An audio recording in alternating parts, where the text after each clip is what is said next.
শরিয়া আইনের মুখে থু দেই। ওই কি কইছস আবার কসাই? শরিয়া আইনের মুখে থু দেই। ভাই আপনি বলেন তো, এ নাস্তিক না আস্তিক? এই মহিলা যে নাস্তিক, এতে আপনাদের কোনো সন্দেহ আছে? আমার বিন্দু পরিমাণে সন্দেহ নাই, এই মহিলাটা 100% নাস্তিক। এ যেহেতু শরিয়া আইনের উপর থুতু নিক্ষেপ করে, সেহেতু এ শরিয়া আইন চায় না। এর ব্যাপারে হুজুর আপনার মন্তব্য কি? এর ব্যাপারে আপনার ফতোয়া কি? তারা বলে যে শরিয়া আইনকে আমরা বিশ্বাস করি না, তাতে তারা কাফের। আহমদুল্লাহ হুজুর, আপনার ব্যাপারেও সে অনেক কথা বলেছে, আপনি এর ব্যাপারে একটা ফতোয়া দেন তো। কোন মুসলমান যদি শরিয়ার আইন বাস্তবায়ন না চায়, সে মুসলমানই না।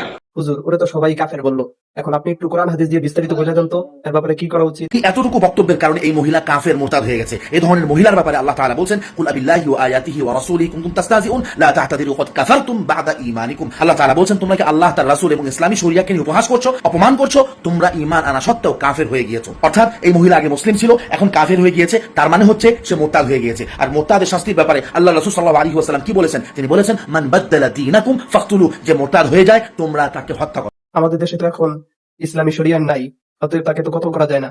ওজন টিভির ভাই, আপনি বলুন এখন তাকে কি করা উচিত? আল্লাহর ওয়াস্তে থামান, না হলে কিন্তু প্যান্ট জামা সায়া ব্লাউজ কিন্তু সব 2 দিন পরে খুলে নেওয়া হবে রাস্তায়।